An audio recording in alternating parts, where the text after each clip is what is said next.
The big boys are in action. Dillian Whyte taking on Tyson Fury. Tyson Fury up to his usual antics, talking like crazy, but Dillian Whyte seems to have gone into gone deep into the training lab. He hasn't shown up to press conferences. He's not going back and forth in the social media stuff, which, you can interpret that however you'd like. I'm sure you can make a case for and against him going quiet. But this is a opportunity of a lifetime for Dillian Whyte. If he wins this fight, changes the trajectory of his career, especially after that shocking loss he had to Povetkin, my former fighter. Yep. Povetkin caught him after being dropped twice himself. At 41 years of age. Yep. He just caught him with a perfect punch. He's too slick and too experienced to get even lazy for a second. And Dillian Whyte let his guard down and got clipped, but came back and avenged the loss.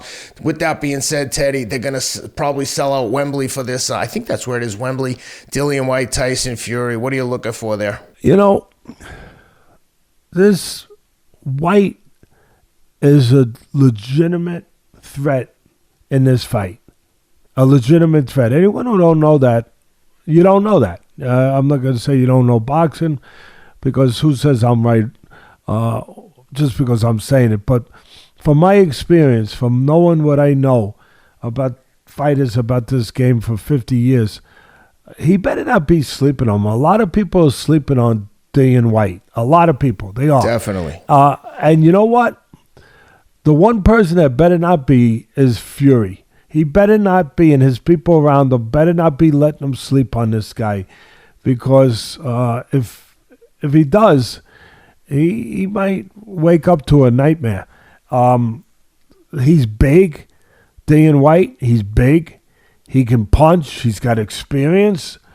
He goes to the body well. I'll tell you, it's an interesting fight. And Fury better be every bit of what he needs to be and what he has been, going into this fight for this guy. I know when he went into fights like the Wilder fight, that he's fought now 3 times, he was ready for danger because he knew how hard Wilder could punch. And he was prepared mentally and physically in that way. He better be prepared, because I'm not saying he can punch on the level. Not too many people can, obviously, punch on the level of Wilder, but he can punch hard enough to take you out of there if you're careless. So I'll break it down this way. Fury has one advantage he does have, is he's got mobility if he chooses to use it. He's shown that he's multidimensional. He's very well-rounded. He could go get you, and he can also box and use his legs. So he's got that. And it's good to have a rabbit in your hat, to have something up your sleeve if you need it, to have that choice where maybe he can exploit Dillian Whyte in that area, who's pretty solid as a fighter.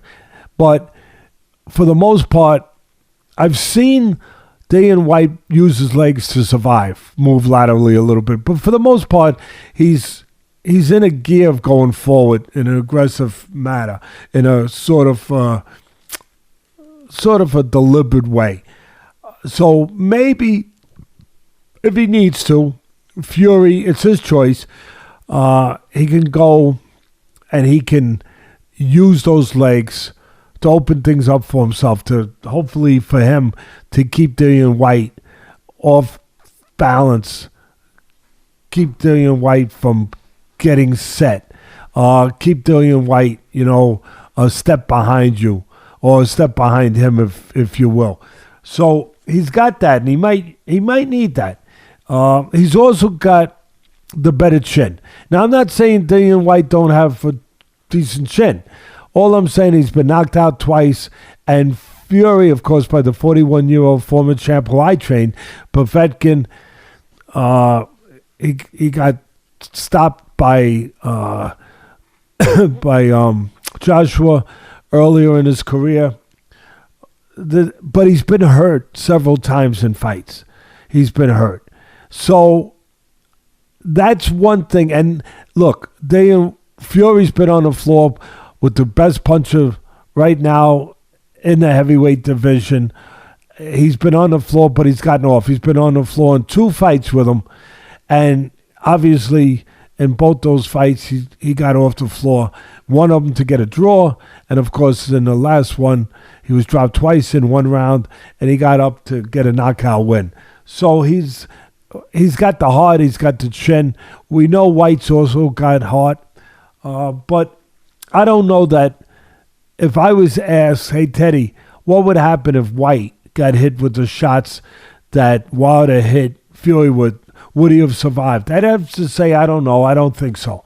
But Fury did. So Fury's got the advantage in that area. He hopes he doesn't have to use it. You always. I remember Customato one time. They asked him, me and him were at a press conference. He said, "Does your guy have a good chin?" And Cus said, "We hope we never find out." You know, that's what a real boxing guy would say, because sure. You're supposed to avoid those damn things, you know, and you don't want to show off your chin. If the day does come, and it comes for everybody, that you get hit, yeah, you hope to God you have a good chin. But I see if Fury, it's his call. As I said before, he's multi-dimensional, Ken. And he showed that he can be a heat-seeking missile going to get you, destroy you. And he could be a guy like that you think he's a lightweight the way he boxes, moving around in a heavyweight's body. You know, kind of like Goliath with David's brain. You know? Where all of a sudden Goliath would start being smart and move around like David. So it's his choice. Wilder, Fury, if he does choose to go after him, which he's been doing in his last several fights, he better be careful. Because White, I don't think people really see this dimension in him enough. He counters pretty good. He times pretty good. He can catch you coming in. And he's got a pretty good length on his arms, just like Fury does. He can surprise you. And again, if Fury does decide to engage and exchange with him in the pocket, so to speak, he better be ready for what Dillian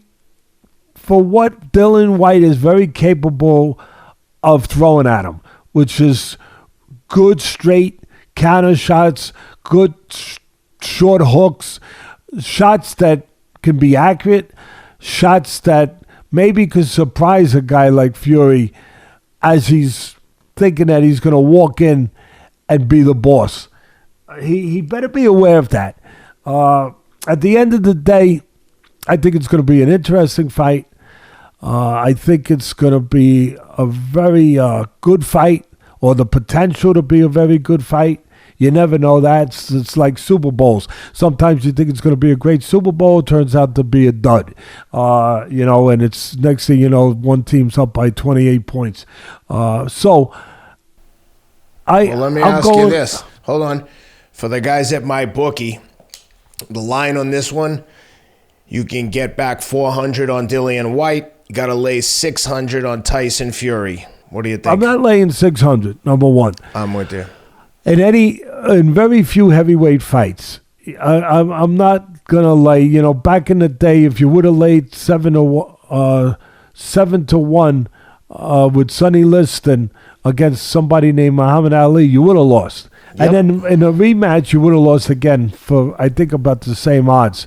Maybe the value trade for you here is Fury by KO is -125. That bet I do like.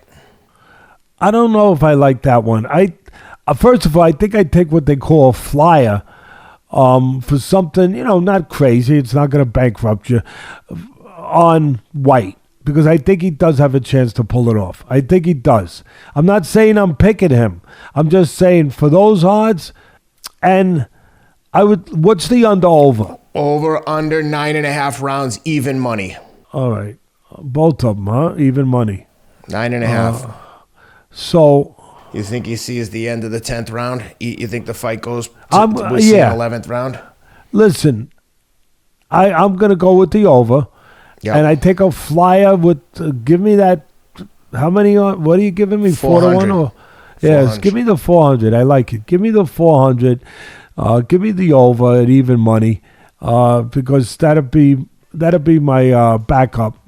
A little bit of my backup just in case I don't get the flyer.